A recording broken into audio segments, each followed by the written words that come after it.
tweet. This is a few days ago. In fact, I think it was maybe on Friday. What he's saying is probably correct. And of course, some people get their hair on the back of their neck why didn't you include this and this? And Paul's kind of got a list. We'll go over that in a second. But this was his initial part. And look, we're going to do the reaction from David Hell. We've had him on the show. But initially, there are 18 teams whose top attainable goal is to win a national title. They act like it. They spend like it. They fundraise off it. Know at their ceiling is doable, and most have actually done it in the last 30 years. The new Big 12 has 0 of those 18. The ACC has 3. Now, there's nothing he said there that based on national championships or whatever is not correct. And it's also his opinion because he sees how the Big 12 is kind of shooting up the charts. Now, here's a response from David Hell. We've had David on. He covers the ACC.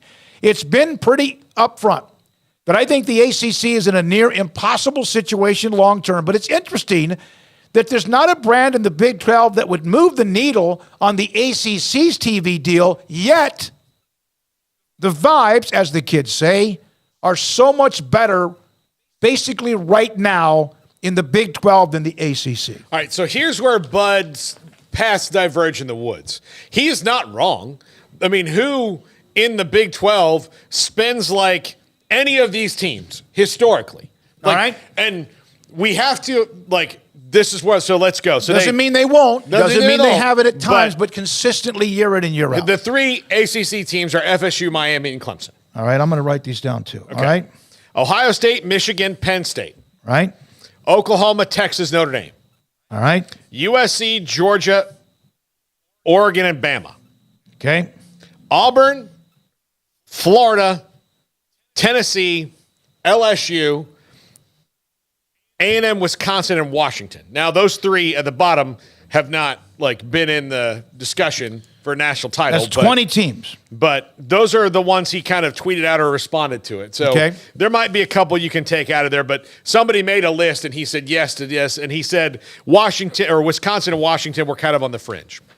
By the way, Mr. Guy goes, and this was a response. TCU was just in the national championship game. They're not saying they weren't. No. What they're saying is the year in and year out. That doesn't mean they can't be in the future, but year in and year out, the last 8 to 30 years, this is what they've done, even though, for example, guess who's not on that list that probably spends a bucket load of money that's won, but not recently? Nebraska. So, you could put Nebraska probably on that list. Maybe. And they're spending a bucket load of money right now, for sure, to try to get back into it. But I think that you have to, this is pre-12-team playoff and now post-12-team playoff. Yeah, of course the other teams don't sweat the financials because they know that you have to absolutely hit on all cylinders to make that national championship thing work.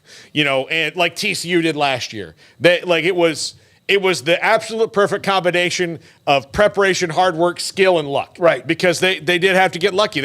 Some things had to happen around them that led them there. Well, now with the 12-team playoff, the luck factor widens a little bit. You don't have to be, horseshoe up your backside lucky to get in if you're not Georgia or Auburn or someone like that. Although... Couldn't Georgia have lost to Ohio State? Yeah, exactly. But again, they had the luck factor is a little bit bigger. So you do have to look at it in that way, and that the 12-team playoff, it will be different. And part of the reason the rest of the teams didn't spend is that if you sit down in this athletic department and go, man, we had a really good football team last year. If 2 things bounce our way, what if we really start putting resources to this? And okay, give me the P&Ls. Give me these on Georgia. And you hand, Oregon State the Georgia P&Ls, and they go, well, we don't know how to get this money. We would love to do that, and we would like for it to be us, but we can't get there because we're going to spend this money to get into what was either 2 spots or 4 spots. Now, if you can say we're going to spend this money to get into, I'm just going to say reasonably the top 15, and they're going to take 12, but I think that the top 15 or 16 every year are going to have a reasonable argument. Right. And then you'll have, a couple teams that, for years will be like, well, didn't 2029, we should have gotten in. That was bull crap. Yep. But other than that, you don't have as many people that have that big of an argument anymore. So, all right, was Miami Miami came out of the ashes in the early 80s when Snellenberger and the Hurricanes won and set up an incredible run that was like they were the talk of college football no matter what, whoever else was really, really good. So is there a Miami in the current group? Now, I saw somebody bring up, well, what about TCU? The 18 teams or 20 teams that they're discussing are the ones who over the last 3 decades have year in and year out, doesn't mean they haven't had like bumps in the road, the commitment financially with facilities, commitment to coaching, commitment to the program, and donor money for everything. And oh, by the way, they've also won for the most part. Yes, Tennessee went through a tough time. There have been a few of them. But who is now, and this is what I wanted to get to, who is now going to come out of the pack of not that 18 or 20, who can come out of the pack not for 1 year, but can then become what Miami was, if at all, because that would be hard to do in the next 10 or 15 years. Well, I mean, and I think that remains to be seen. But here's how I would break it down. There are places on Saturdays, and Lincoln, Nebraska is one of them, that when the game ends at 6 o'clock, if Nebraska is on the losing end of that, even after all this time, try to go out and have fun in Lincoln, Nebraska that night. Yep. Now, there are other and they haven't places. Had fun for and there are other places. In Morgantown, West Virginia, this is one of the reasons I really want to go visit you, that you are going to have fun and you're going to be bummed about the loss, but you are not going to let it like fester until Sunday afternoon sometimes when you realize that it's over. There are those 18 places, try and go out on Saturday night as a college student. Like it is, I can tell you, when FSU lost to Maryland, which was the first ACC game they'd lost in 2001 and forever.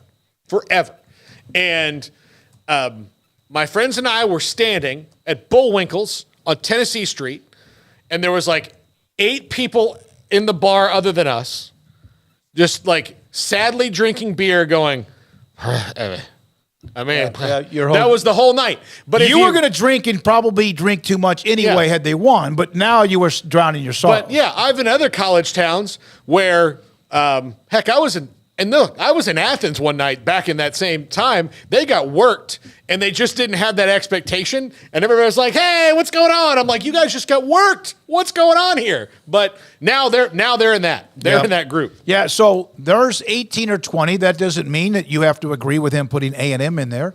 A&M has always spent as much as they possibly can, even when they weren't supposed to. When it comes to trying to have their program, they're not the only ones. They got right on the cusp. It looked like they were coming over the edge because of their recruiting. We'll see what happens if they can bounce back. So, yeah, when you put them in the list, it's not for what success they've had. It's for the commitment to money, donor money, and other money to get to a point where you win a national championship. Very rarely, and you can, if you want in the chat room or not, text line 254-339-1122. How many teams have ever come out of the last 45 or 50 years in college football that came out of the pack that's not thought of as the alphas? Brigham Young did it in the mid-'80s, right? Well, Miami came out of nowhere. Florida State eventually came out of nowhere. So it can happen. And TCU last year was, my God, even though they got blown out, they were in the damn game. So good for them. And can they follow it up? That remains to be seen. Interesting. And this is what